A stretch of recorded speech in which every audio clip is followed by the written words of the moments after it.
Дядя Ваня, як ви це склали без жодного шубу? А то є люди. Спеціальні, ні?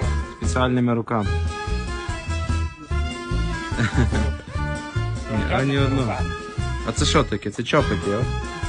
Возики такі дерев'яні. Дерев'яні гвоздики. Буковий чи дубовий?